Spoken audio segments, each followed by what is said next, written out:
Thank you very much. So this evening we're going to share with you the results of this week. But it's very, very intentional that this says work in progress. We are not done. We will be back. We will be talking about this more as the progress goes on. And you can expect to have a continuing conversation with us about this project until we get to the bitter end and are representing it in front of the town board. I am going to share some slides with you this evening, and I'm going to apologize. My clicker is coming in from out in the parking lot, so I'll start over here. We're going to talk a little bit in this show about the background of this project, make sure everybody's oriented to what we're up to. Most of you have been engaged this week, so I'm not terribly worried that you need to get up to speed on that, so I'll do that fairly quickly. Talk a little bit about our town-wide experience and how that might be wrapped up, how we might finish thinking about the commercial centers town-wide. I'm going to share with you a little bit of information about the market trends for those of you who listened to the Lunch and Learn the other day with David Verzel. It's his same material, but a foreshortened version of that show. And then I'm going to explain a little bit about what we did all week long this week, talking a little bit about the pilot centers themselves and what we discovered from testing some of our concepts there. We'll close at the end with some next steps so you'll know what's going on after this.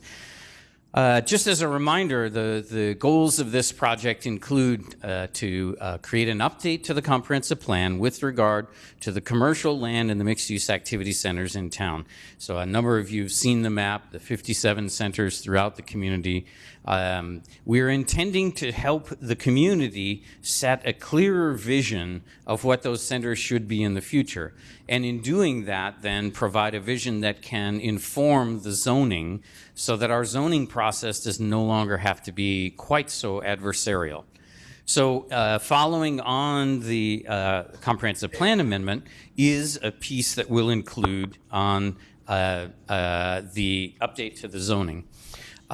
We'll then be proposing how the new zoning might be applied throughout the community. Give me just a moment.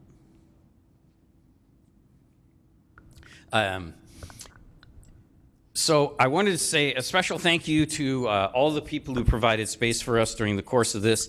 It was pretty incredible to be so many different places. We started out Saturday morning in the ground floor of the Hyatt. I know that there's some consternation over that, but we at least did get out a little bit. When we did the centers, they included being out at the Riverside Men's Shop at Northtown. The Audubon Association gave us space there in the Walton Pond, thank you. The Walton Pond Center there. Main Transit Fire Hall, the Harlem Road Community Center was our home for the week. And of course, we have to say thank you to all the residents and the homeowners associations and other people who came and got engaged in the project. The IDA was also a welcome participant this week. I'd like to say a special thank you. There are actually a number of the town board members here, but they've been engaged during the course of this week, and we're very pleased that we're getting that level of support for the project. So let's talk just a bit about some of the town-wide challenges. So the maps here, for those of you who've been engaged before, there's nothing different or new about these, the same map. On the left-hand side, all of the centers by their scale, whether they are neighborhood scale, community scale, regional scale. On the right-hand side, the various mixed-use activity centers, and you'll note that a number of centers on the left are undesignated, they're left white, and on the right, many of the centers that already have a scale are also doubled up and have mixed-use activity. So it's a very confusing system you have today, even without these two maps. It's hard to know what you're supposed to be doing in any given center. And we believe, as outsiders at least, that that's leading to part of the confusion and part of the consternation over the kinds of zoning that get applied in these places, and therefore the kinds of projects that have been enabled. So just a little bit about the economy, because this is really driving the conversation here, is The economic development in this area, there is pressure for new development. It's a good thing because there hasn't always been. So while you had a substantial hit in manufacturing jobs between 2001 and 2010, manufacturing has actually been growing again in recent history. And in fact, many of your other sectors have already been growing. So all of the sectors are actually growing, which is a wonderful thing. In addition, you'll see, especially here, the bump that was regional office shown here in that second blue column. This is the percent change in the property assessment, meaning the jump in the assessed value of properties. And so there was a huge jump in the assessed value of properties for office purposes between 2010 and 2013. On the other hand, more recently, the last 3 years, when the growth has been strong in the community, the office share of the market has not been increasing. And in fact, the industrial share of the market has actually been reduced. So a little bit of a warning sign here, an early warning for the community, that perhaps some of the business as usual kinds of expectations cannot be relied upon in the future. Some of the examples that David provided about lessons learned were very valuable in helping us think about the kinds of spaces that we were drawing in our test sites. So older office parks are actually facing challenges all over the U.S. They need a unifying vision. Commercial centers or office parks need a unifying vision to achieve success. Public space and placemaking in those kinds of places are an essential component of what's there. Transit itself helps. It's kind of bonus, but it is not a necessary requirement. In addition, public-private partnerships are typically necessary to get these kinds of mixed-use places, especially with the placemaking components, off of the ground. Redeveloping suburban communities takes a long time. This is not a wave the magic wand thing that happens overnight. And finally, Amherst has a real opportunity to actually reinvent itself as a leader in how that suburban revitalization occurs, in managing it to your own flavor, your own type of development is very important. So the analysis done by David Vercel is an update to the comprehensive plan, and he looked at 6 planning analysis areas. Here they are in color on the map. And I'm going to go through each of those fairly quickly here.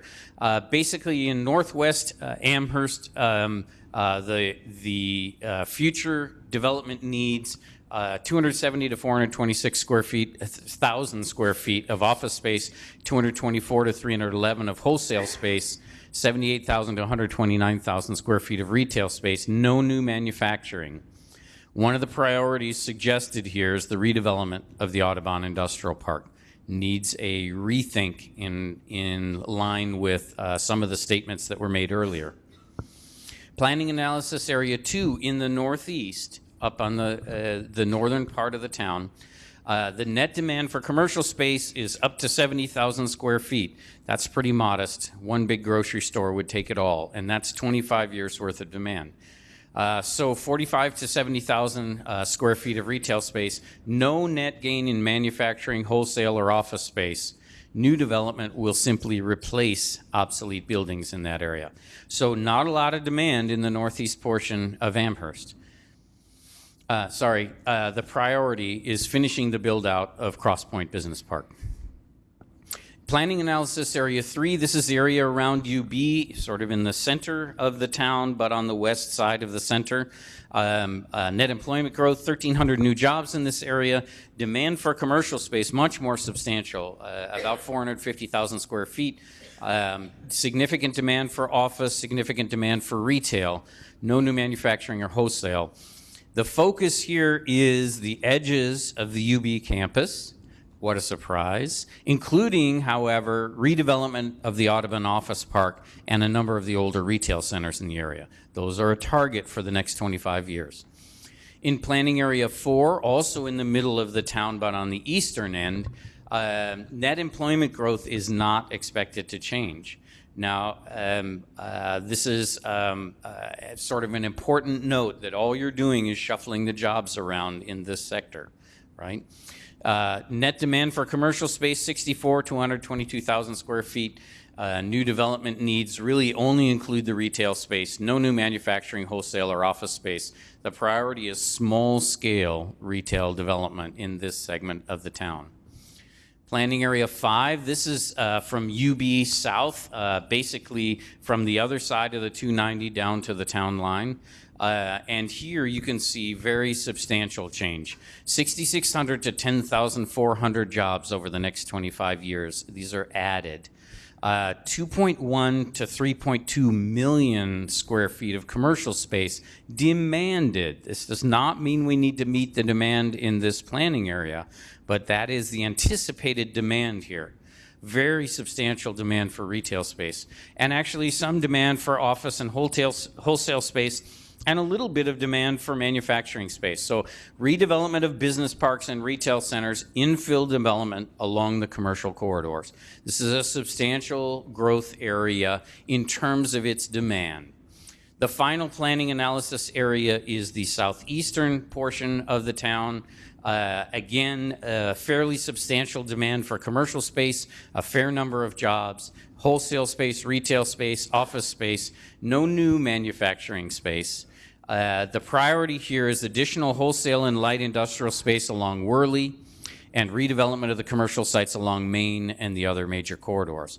So again, the majority of the activity, based on the trends, the majority of the demand is in the southern portion of the town in these two east and west planning areas. So that's David's study. It is not available right this minute, but hopefully within the next 2 or 3 weeks, it'll be released, and everybody will be able to look at all of the numbers behind this and get a sense of what he's really saying. But I think there's an important point to consider when we talk about what the zoning might be, because clearly there's demand for things, especially in the southern portion of the town.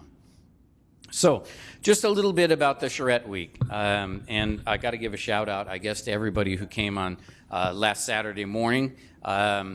The Charrette team that we brought includes Lee Jones on the left, and in the back row there, Colin Scarf, my business partner, Kevin Howard, our associate, myself, JJ Zanetta, our architectural illustration expert, and in the front row, Keith Covington. We're all here tonight, and we're all going to be available after this presentation so you can talk about the specific project areas. The Charrette Studio was held at the Harlem Road Community Center. I can't quite imagine a more delightful space to spend time in. It's a stunningly beautiful building. We're glad the town hung on to it. We had about 40 plus people that were not staff or the design team at the hands-on workshop. We've had 30 plus people drop in and out of the Charrette Studio during the course of the week. We had a little over 20 people at the Lunch and Learn, 30 plus people at the combination of all of the open houses, and we haven't done the count for tonight yet, but we'll add that on to the slides as we go along. One important point is there's been an awful lot of online activity associated with this project, and because many of the folks who live in town and some of your consultant team are a little older, actually a lot of that activity has been on Facebook. We have actually reached almost 18,000 people and had 1,600 post engagements, a very substantial amount of back and forth going on. The most successful things, the Charrette video and the AM Buffalo video. Now we hope after this week that we'll be able to make some video out of the activities that have happened this week so that people can continue to follow along. The website itself has had a fair number of visits. People are visiting on average 3 pages per visit and spending about 3 minutes on the site. And while that doesn't sound very long, if you think about your level of patience and your number of clicks, it's actually a pretty decent number.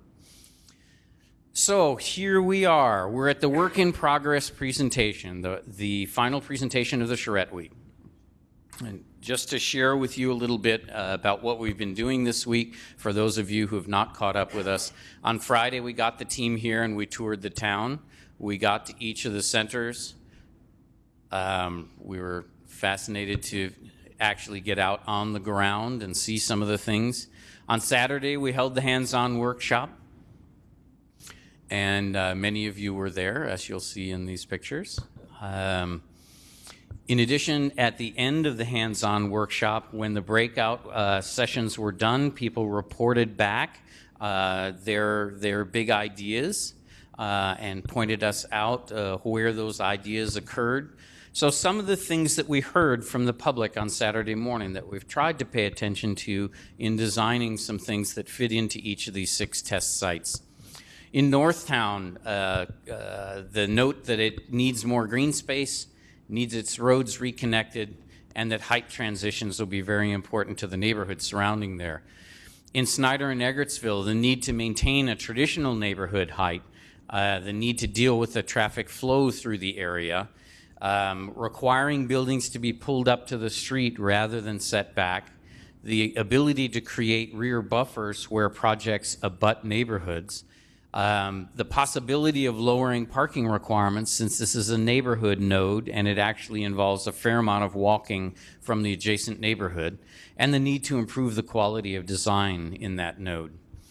West of the village, a lot of discussion of improving the placemaking abilities of those sites, adding public art and landscaping, the need to balance economic development and quality of life there, because there is lots of demand there, and it's not just, being a town is not just all about economic development.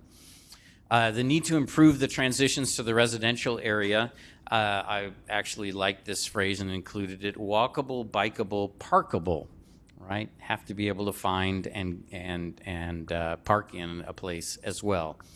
On Transit Road, the desire to see no more commercial intrusion, no creep of that line back into the neighborhood, improving that back edge where it butts the residential, and preserving the residential character of the neighborhoods back behind by not upzoning them. Fixing at Gettsville, fixing the intersection of Millersport and Stall Campbell. Everybody talked about that. In fact, there was a major transportation issue and safety issue there. Keeping that center neighborhood scale to service the nearby area and not bringing it up to substantial additional height that would attract regional draws. Improving the pedestrian and bike access from the nearby neighborhoods. So those are just some of the things that we heard during the report back from each of the tables. We actually have some substantial amount of additional information. This is a community that likes to write, and so we had provided comment cards as well as a little word card, and we got a fair amount of those back. I actually really like this one. Existing buildings need revamping, not infringing on residential areas, but improving what exists. That's probably a pretty good descriptor of a lot of what needs to be done in this community. On Saturday afternoon, we held a separate set of pilot center meetings, one for each of the pilot centers through the afternoon and on into the evening. On Sunday, we began brainstorming about what we might do to bring some of the ideas from the community to fruition and rethink the zoning in the 6 pilot centers. We ran an open design studio throughout the course of the week. Anyone could drop in and see us, and many did. You can see the design studio here. We brought forward some preliminary concepts. Those were drafted fairly quickly on Sunday as a way to respond to Saturday's conversations. Those preliminary concepts moved to drawings of how buildings might sit on the property, and those preliminary concepts, Monday noon, I gave a little session on form-based codes for folks who are interested in the technical wonky details of this stuff. On Tuesday, we ran one on the market trends with David Versell. But then Monday night, we held a drop-in open house. So this is a first of 2 feedback loops that we've got set up this week. The first was from Saturday morning through Monday night. So we saw many of the same people at both events, and they got a chance to hear and see whether we were paying attention and whether the drawings reflected what they were talking about. So those drop-in open houses were held, a generic one at the Wyndham down near Williamsville with all of the centers in the afternoon, and in the evening we broke them out. This happens to be the Transit Road open house at the Transit Main Fire Hall. But we held a series of them. This was probably the most interesting. I don't think I've held an open house in a men's shop before, but we did resist the temptation to replace our wardrobe. We also, during the course of Monday and Tuesday, we ran a number of stakeholder meetings. Those stakeholder meetings were really more focused sessions with people with specific interests in either property or in technical issues. So I met with a variety of town staff. We talked about stormwater issues. We talked about issues related to streets and roadways and streetscapes. We met with a set of focus groups that we had met with on our earliest trip here, including a series of young professionals that we met during our first visit, a special target for us because typically you don't see them in the room and they're not here tonight, so we were excited to get them engaged at all. Since then, we've been refining those ideas based on the public comment we received on Monday and the comment we received from town staff. We did an introduction of all of these concepts to the working committee last night, and I think received at least a grudging support of where we were headed. Of course, the devil's in the details, and they're very interested in the details, but we had a great conversation about all of the centers with the working committee. Following that, of course, the team worked quite late into the night, and thank heavens the town board authorized some overtime for the maintenance guy in the community center who stuck with us until late in the evening. Our final preparation included inking and then some digital coloring. You'll be able to see some of that shortly here. And of course, JJ worked his magic on our drawings. The final preparation included getting to the point where each of the site plans is now rendered so that you can understand them a little more easily. So let's talk a little bit about each of the pilot centers. Basically, there's 6: Gettsville, Northtown, Eggertsville, Snyder, Village West, which really means from Union back towards the 290, and Transit Road. They all had a different purpose for being chosen, and we'll talk about each of those as we go through the individual centers. If you remember any of the materials from the working committee, you would have seen a discussion of why these were selected. Gettsville, because it was a suburban node, disconnected, sort of pod-like out there, sitting alone by itself. Northtown, selected for its deep and large parcels, representative of lots of the land on Transit Road, on Sheridan, on Niagara Falls Boulevard. Eggertsville and Snyder, the more traditional nodes in the community. The Williamsville Edge being a particularly a piece of particular interest based on the question of what is the appropriate height as you approach the village. And Transit Road for its very shallow corridor parcels, again, a condition that exists in lots of other places. So let's talk about these a little bit. So let's start with Snyder. There's an image of Snyder today. This was the boundary of the commercial zoning that we used to look at this pilot center. And you'll remember the tracing sheets from Monday night. If you came to the open house, these are the same things, simply rendered digitally here, but a description of the future form and character. And here first we're talking really about land use. And so that darkest red that you see on the majority of parcels there, we've described as traditional mixed use. It's what's there now. It's what should be there again in the future. We've used office mixed use to the eastern edge there, where many of those spaces are offices. There is one restaurant embedded in there. But we believe that shrinking the amount of retail that exists in that core will actually strengthen that core. There's community facilities properties, the library, and the church at the very edge of that. We have also shown the little gas station right there at Main and Harlem as something we called Village Motor Services, something that is still motor services, it's auto-oriented, but it is existing in a village setting, and we'll show you what that means in a little bit. So here are the heights that were discussed among our team. I know that a lot of conversation has been held about whether 3 stories is too tall, but in fact, in doing our design work, we think that 3 stories fit successfully on many of these sites, and we'll show that to you in just a moment. So part of thinking about this is also thinking about what's happening on the property along the street. This is the most important idea in most new approaches to zoning codes. And so here we're talking about something that we've described as a frontage. That line along the front of the property, whether it's green, red, or yellow in this instance, tells you something about what might be happening on that portion of the property, and allows us to either provide a consistent look and feel or actually change the look and feel up and down the corridor. So in this case, we have something we're calling the village frontage in the red there, a residential frontage as you reach back into the parcels that face residential across the street, up those side streets, and a green frontage at the edges. If you think about it, there is actually a green frontage, although not designated here, to the west as well, both where the housing is on the Damon College site and to the south where the multifamily building and the former Y, now owned by the college, is. So there's actually a green approach on both sides today, and then the more concentrated component of the village itself in the center. So here's what those frontages might actually look like. These are just drawings on the top to kind of give you a sense. They don't have a dimension yet. We're not absolutely certain what these rules might be. But the notion of a village or urban frontage here with trees in grates, wide sidewalks, buildings pulled up to the street, as opposed to that green frontage that we were talking about, trees in a tree lawn instead, and a large green lawn space with the building set further back. These are two different patterns of development, both found specifically in the Snyder node.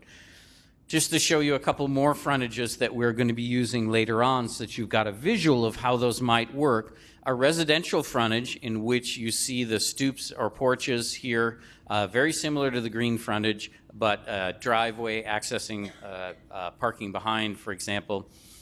And then the suburban or village transition areas in which we still might retain an auto-oriented look and feel. And so therefore we might allow a maximum of a set of drive aisles and 2 rows of parking between the building and the street. But again, planting the street trees, nice wide sidewalk out at the street. So that's a set of frontages that could be used as part of the new zoning to customize what's going on any given property. So here's one of the scenarios that we had prepared, and on Monday night you guys saw these without the color on the buildings or just with marker color. But basically here you're seeing that mixed use color. The black buildings are retention of existing buildings. The colored buildings are new buildings shown here. One of the key differences between this scenario and the next one I'll show you focuses on how Harlem Road gets handled. So a number of people suggested when going north and south along Harlem Road, the feeling there is not like the Main Street feel. The Main Street feel is buildings up to the street edge based on some of your existing buildings. A much more stronger village kind of a feeling. Whereas going up and down Harlem Road, maybe the feeling should continue to be a little bit more gracious with the buildings set a little further back. So that's what you're seeing in this scenario, is this set of buildings is a little bit further back. And in fact, the second scenario pulls all those buildings up to the street as though we were suggesting that we were going to be village-like throughout. And I apologize, we're not going to take any questions during the presentation, so hold that thought. We're going to have a specific place where you can look at these in detail right after the show. We'll put up a board and we'll talk as long as you'd like about them. So in this scenario, what we're talking about is pulling the buildings up closer to the street as though it were that Main Street frontage, right? The buildings up to that edge and a harder edge along there. And we do that simply by changing that frontage. That's what the zoning could do to change the feel of that portion of the corridor. So just showing you how this tool might be used to customize something in a specific scenario. So this is an existing view of the area today. And we wanted to share with you what that design that you just saw might look like in the future. And so here we're showing, this is the Y property that the Damon College owns now. This is Damon's housing. And so you're seeing right here 2 stories with a step back to 3, transitioning to a full 3 stories. You're seeing a combination of the flat roofed buildings, principally where that village feel is, and up the sides where we're setting back a little further, you're also seeing pitched roofs and a 2.5 story height. It's actually 3 because there's a habitable floor in that roof form, but because of the pitched roof form, it looks like a more village-like, smaller structure. So you're seeing the same thing tapering off back at the other end with the step back again. In addition, you're seeing a replacement of the gas station in a slightly more village-like manner that might look like this. It's in the industry, it's called gas backwards. Pulling the convenience store to the street to hold that corner and make it a more walkable site, and actually bringing the gas pumps back around the back side of the building. So if the site were ever renovated, the zoning rules would require the redevelopment in this fashion. Not the elimination of the motor services, but the rethinking of it so that when it came back, it was more in keeping with the village character of Snyder. Let's talk a little bit about Eggertsville. In Eggertsville, we did not do the entire center area. Those of you who were here on Saturday or on Monday, remember that we mostly looked at this building, the former Hangars that's now the Key Bank building.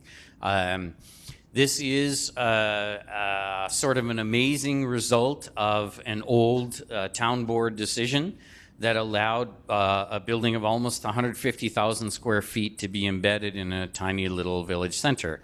It's in its time, it was probably the Hyatt Place or the Wyndham of its time, right?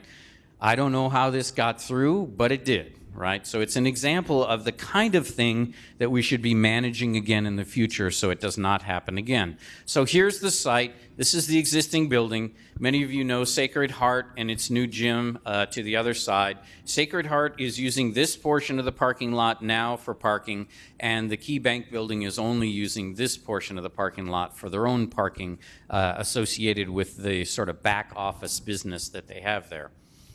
So we have proposed in the future, one of the key things is that there is a need for a transition on the back of this property. The depth of these parcels is far too deep in terms of commercial to be in that neighborhood setting.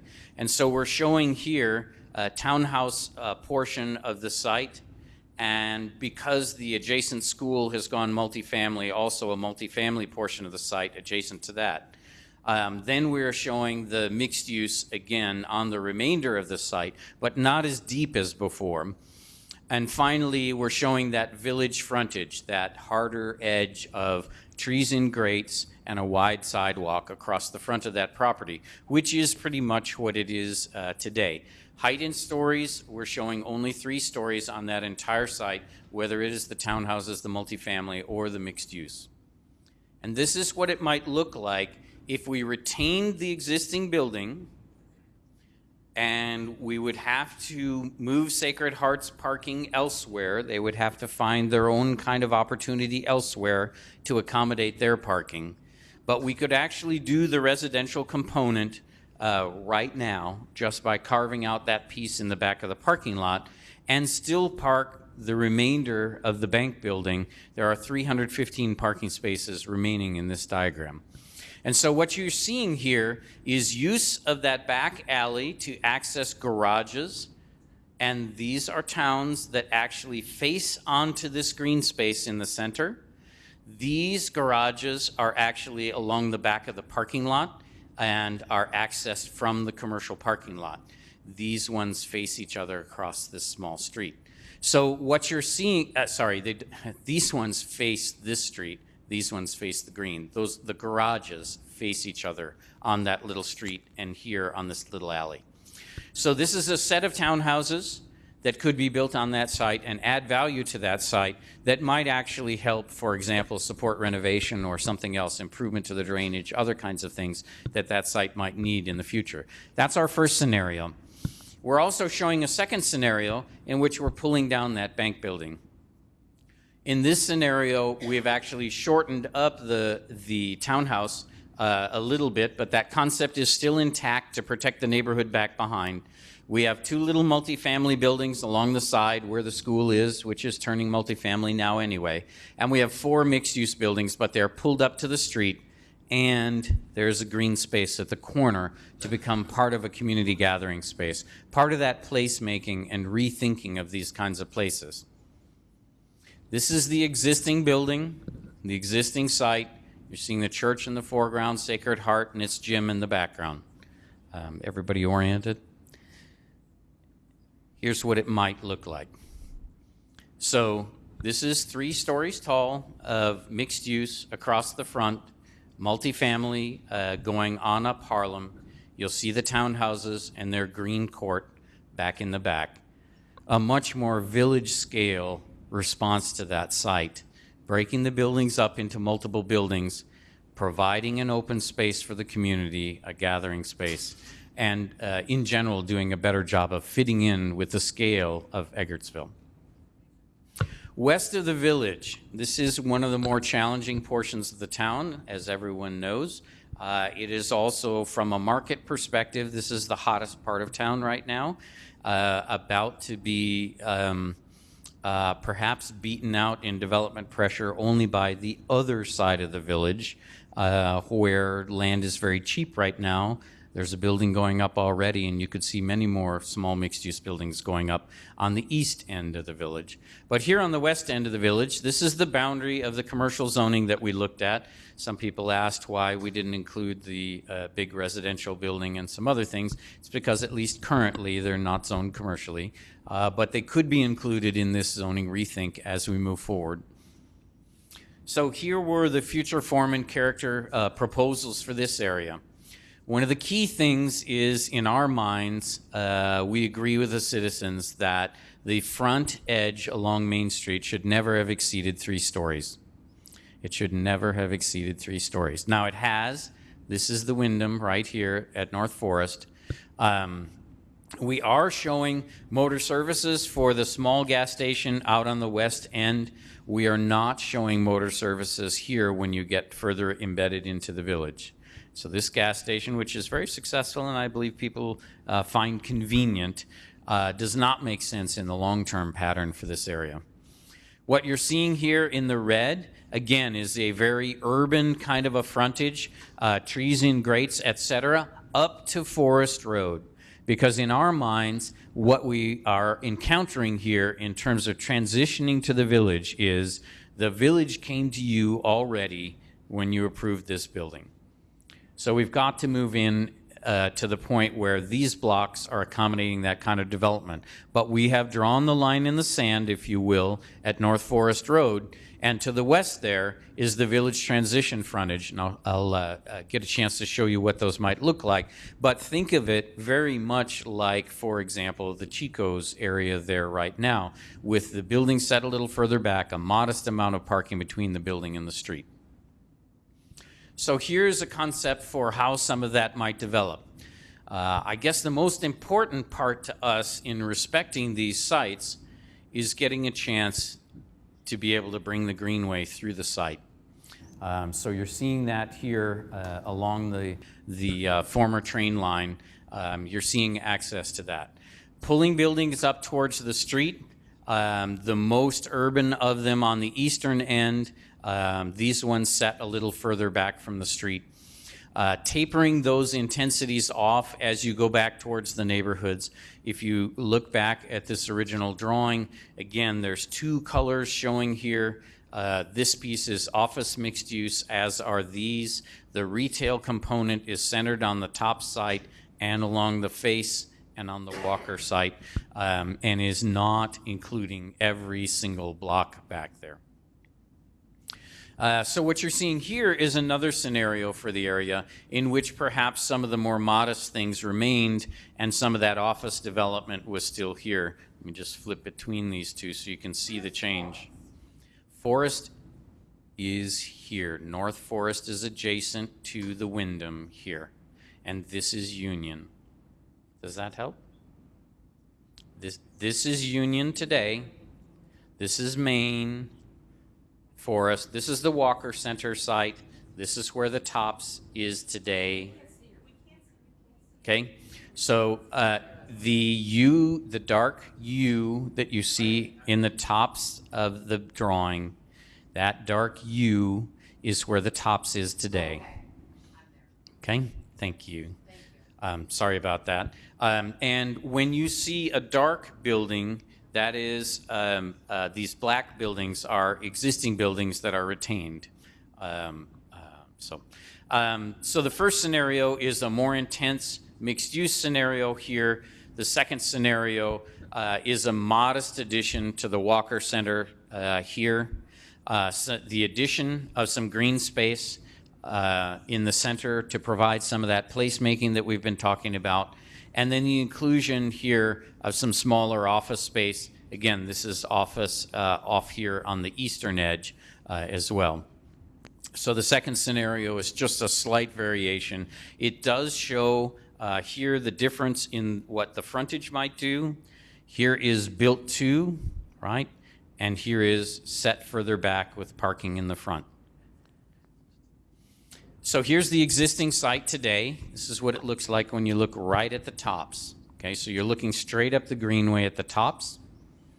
And here's what that site rendered in a new scenario might look like. Again, 3 stories, 2 to 3 stories at the street. The height pushed back into the parcel. Remember, this is a community park back behind the top site today. So this site does not sit immediately adjacent to single family. This is showing us replacing a small amount of single family that sits in the center of the district, but is only about a half a block's worth, and it probably in the long run will not remain. So you're seeing the form of these buildings. This is that setback with the ability to drive and park in the front, but you could imagine the buildings also being pulled up to the street. We've shown the greenway extension right on through the site, connecting up at whatever point to the trail that might exist to the north in the future. So yes, you're seeing 5 stories of height to the rear and 3 stories of height in the front. Let's talk just a little bit about Transit Road. Transit Road is one of the toughest of the sites because the sites were very, very shallow. So we took the portion here that was right at Worley. On the north, the commercial is zoned 1 block deep, meaning 2 parcels deep, right? So it's zoned to the back road back behind McKinley. On the lower portion, the zoning only extends for the first row of parcels. The back row abutting McKinley is still zoned for single-family residential. It's zoned R3 today. So what we wanted to do was look at both of those conditions and propose some solutions. And so here you'll see the southern portion is really all about creating the right pattern on the properties and creating the right transition along the rear, and I'll show you what that might look like in a moment. To the north, the challenge is what to do along a road face that has houses facing it. So what you're seeing right this moment is a suggestion that the pattern here, which is currently R4, not R3, would allow more attached product today and perhaps could be increased slightly to allow for multifamily that would face the back of the commercial and be a little bit more successful. The suburban frontage that we're showing along the front is, again, the opportunity to place the building a little bit back from the street, do some landscape planting in front of it. And I'll show you what that might look like. So here's the example, the half portion of the site down here, and here you're seeing the existing buildings retained, perhaps some additional single-family housing going back in. But the buildings now are set out closer to the street with this green edge along the front and foundation planting. By pulling the buildings out to the street, we can more successfully landscape this back piece and provide a better transition. Right now, those buildings are pasted right up against the back lot line, and all of the parking's in the front. This also has the potential to give us these cross accesses in between the buildings and be able to move traffic more successfully parcel to parcel in this area as it begins to redevelop. In this northern portion, what you're seeing here is really the same pattern for the main building, A more substantial parking field, here if you want anything more than a one-story building, you probably have to have no building next door, and you have to use that site completely for parking, right? But here in the northern portion, there's more substantial opportunity for parking behind. And again, we have shown a residential transition so that you would have residential uses facing residential uses along the road. By using townhouses for this example, we get something that needs really the shortest amount of land that we can use back there, so we can still have those 2 rows of parking included in between. This is what that set of transitions might look like. So when you do a deep lot transition, we're suggesting it be at least 25 feet of land area, and that it get a very substantial planting pattern of both canopy trees and shrubs, and then large shrubs, which would be actually something evergreen, something more like holly, etc., which would become a full year-round barrier along the back there. If the homeowner wanted, they could certainly have a fence or wall on their own property, but right this moment, because of the depth of this transition, we're not suggesting that's necessary on the commercial property in this instance. However, when you move to the shallow lot, we have the commercial proprietor providing the wall, and again, those larger those medium-sized shrubs, 7 to 8 feet tall, that begin to provide the buffer. Then you're seeing this strip is much shallower than the strip in this other instance, because that's all the land area that you have on those shallow lots. So that's how those transitions might work here and in other conditions that had very shallow lots. So let's have a look at Gettsville. So Gettsville was fascinating to us because it really is an isolated piece out here. It's very badly connected to the surrounding neighborhood. It has actually some tough transportation challenges that really need to be resolved before the land use challenges can be resolved. Those of you that remember, we mostly looked at the area here along Millersport and Stall Road. If you go north here, this is Campbell. The extension of Stall becomes Campbell. For those of you who are familiar with the area, Burger King, the former ITT Tech, for example. The future form and character, we've shown neighborhood mixed use in this area. I think, again, important to talk about what the character of uses are. This is the area that was suggesting that it best served the immediate surrounding neighborhood and not the traveling public up and down Millersport Highway. We are showing that suburban frontage along the front and these sides of the new connection from Sylvan Parkway back to Stall Road. And that suburban frontage would allow for the building to be pulled up, but would also allow it to be set back behind parking, which is the most likely scenario. And we have called for a residential transition frontage on the back because there are single-family houses facing the backs of those buildings today. And in fact, they're in fairly sorry condition here when you look at the back of this development. So here's the scenario for that area. A couple of important things. Let me start with one about transportation. I suggested that we need to fix that first. And here you're seeing Stall Road coming up and then connecting back out at a 90-degree angle with Millersport. If we don't do that, you'll continue to have a lot of accidents and injuries at that intersection. We are also showing Campbell clipped off and coming back out at a 90-degree angle. So now if you want to move northbound, you would come up Stall, take a left, and go right onto Millersport and left again to get onto Campbell. Not as convenient as today, but much, much safer. We are also then showing a slip road here provided by putting the parking together and connecting those bays so that you could move between uses successfully without exiting out onto Millersport. And today, I think many people would admit, especially between 12 and 1, that northern center is completely, utterly packed and almost impossible to get into. It is underparked today. Gettsville being a suburban node, it needs to meet its full parking demand on site, because otherwise it goes back into the neighborhoods, and that's an inappropriate response. So when we looked at this triangular site with the existing shopping center, we did leave, John and Mary's here, but we are showing a replacement for that strip center. It actually sits exactly where the center is today, but it actually has to be smaller in order to park itself.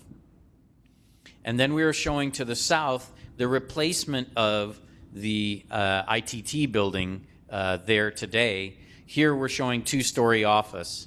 We really can't get much beyond 2 stories if we want a large footprint like this. We are also showing a green space in that site. Part of this is about how are you going to buffer those things from the next door neighbors? And the simple answer is all of these houses that face the street would face either a landscape buffer, this green piece to the north, or residential development on the other side so that we could have like facing like.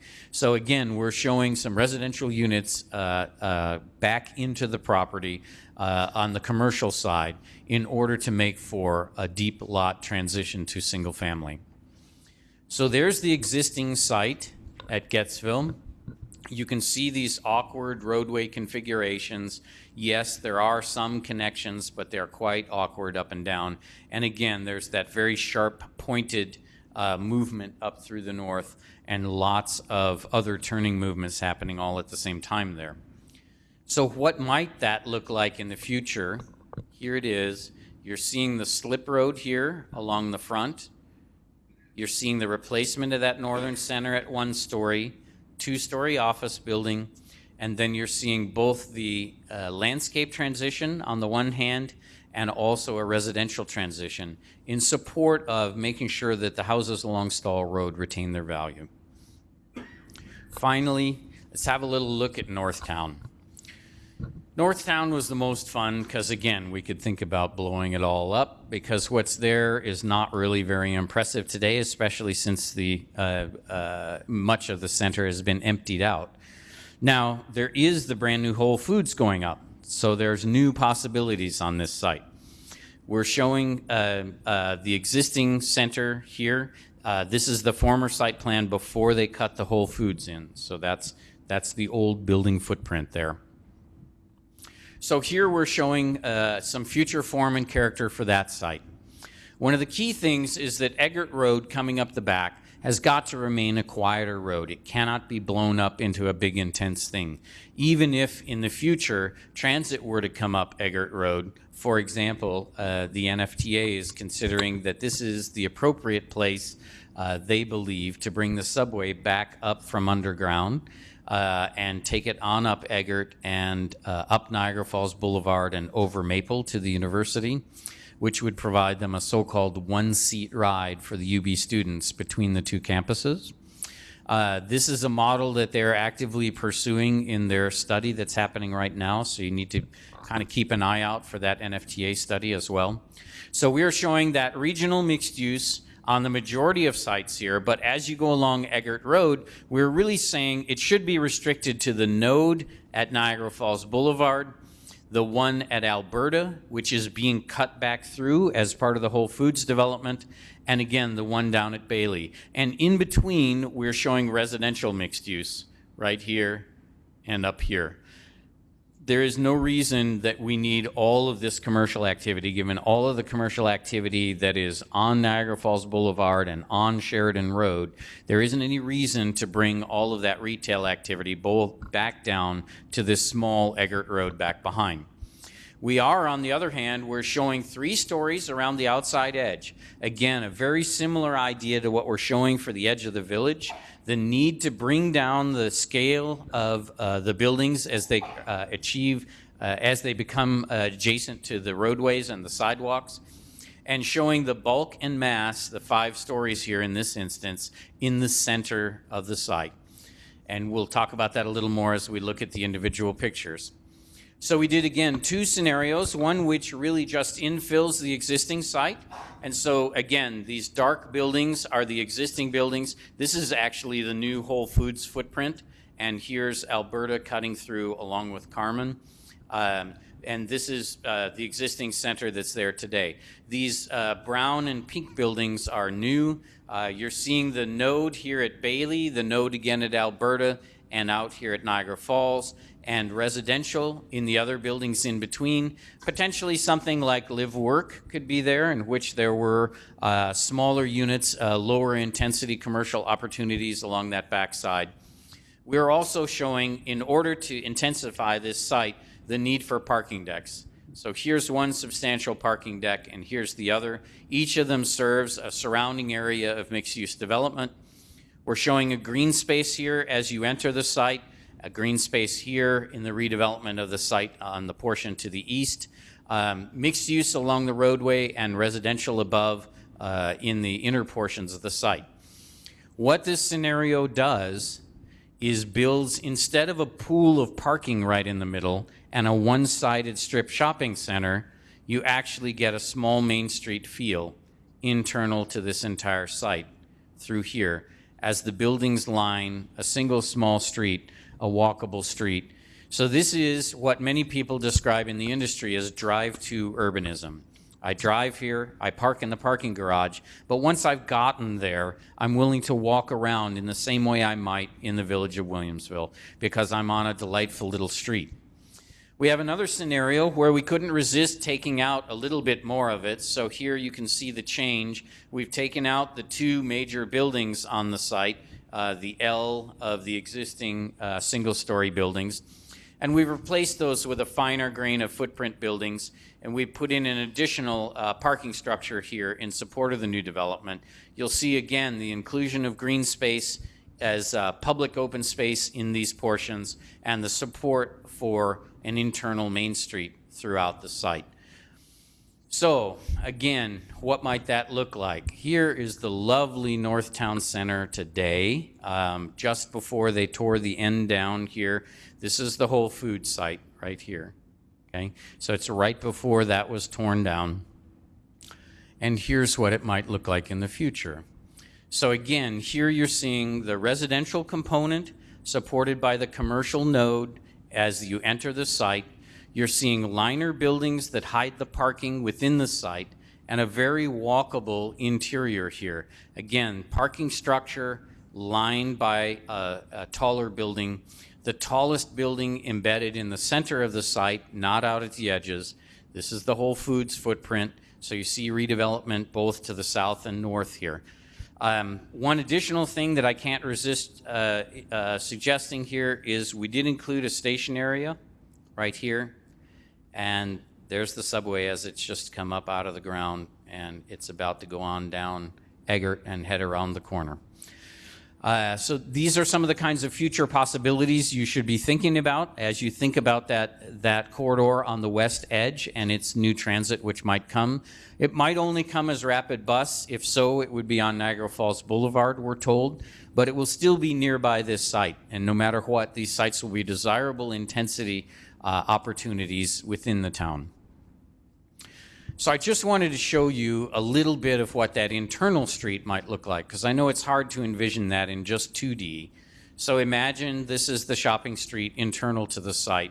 You're looking at the green space in the background, on-street parking to protect the pedestrians, wide sidewalks to allow for outdoor dining in appropriate seasons. And this version is 3 stories tall. I want to show you a little something by showing it to you 5 stories tall, and making the suggestion that from my personal perspective, if those stories are stepped back a little bit, as they have been in this illustration, the difference between 3 and 5 is not terribly substantial to the person walking on the street, but it's very important to our ability to build structured parking and support transit. So we need to think about some of these sites and their intensity in regard to these 5-story opportunities in the center of the site. So a little bit of closing for this evening, and then we're going to put all of the diagrams up around the walls so you can have a closer look. They will be posted as quickly as possible after this, perhaps as soon as tomorrow. So the remaining work. The next step for our team is to provide a summary of this workshop. It will be an annotation of the show, so some of the things that I was saying are going to actually get placed on those drawings, and that annotated version will get posted back on the Imagine Amherst website as shortly as we can. It'll be a couple weeks, and that will be up. technical assessment of the existing regulations. Now that we know where we're headed and what we're trying to do the existing regulations have any hope of getting us there? And I will tell you, having been involved with them in the past, the answer is probably no. So we're going to need new regulations and new zoning. So the steps here then are to prepare a plan amendment that suggests the character of each of the centers around the community, prepare some zoning technical amendments that the staff has been working on for years that have never gone anywhere, and prepare new zoning for the centers. So clarification and reformatting of the ordinance as part of that technical amendment process, and new zoning for these center areas as well. These concepts probably in the future need to be thought about for the office areas especially, and perhaps even for the industrial areas, given what you saw from David Versel's presentation. Finally, we'll bring that out to the public and talk about it again when we have an actual proposed text of zoning ordinance amendments and a map of how it would apply on real properties.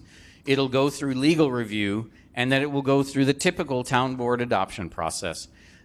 During that process, while we come back and visit to run those hearings, we'll actually during the day be training both staff and local design professionals on how to use the code, and we'll be educating planners from around the region. This, remember, is a NYSERDA grant-funded project, and so we have the opportunity here to actually tell everybody else the story of what Amherst is doing. There are a couple of ways that you can stay in touch with what's happening on the project. First and foremost, in my mind, is actually the website. The website does allow comment online. There's a comment form on the Imagine Amherst site. In addition, we have Twitter and Facebook, which are a welcome place to receive comments as well. And we'll be posting periodically so that you know when documents have been posted to the web. What I would like you to do tonight, if you would be so kind, is to provide us a copy of an exit survey. The exit surveys are here on the table. We'd love you to fill it out and let us know a few things. A couple of things are, ideas that we missed tonight. You have additional comments. Are there ideas we should be following up further, things we need to check into? We've also provided comment cards if you wanted to comment out about a specific center. We'll also have Post-its along with the drawings. So if you really want to comment right on a drawing, we can put a Post-it on there with a little note and provide that comment. And with that, I would simply like to say thank you very much for coming tonight. We hope to see you again in the near future.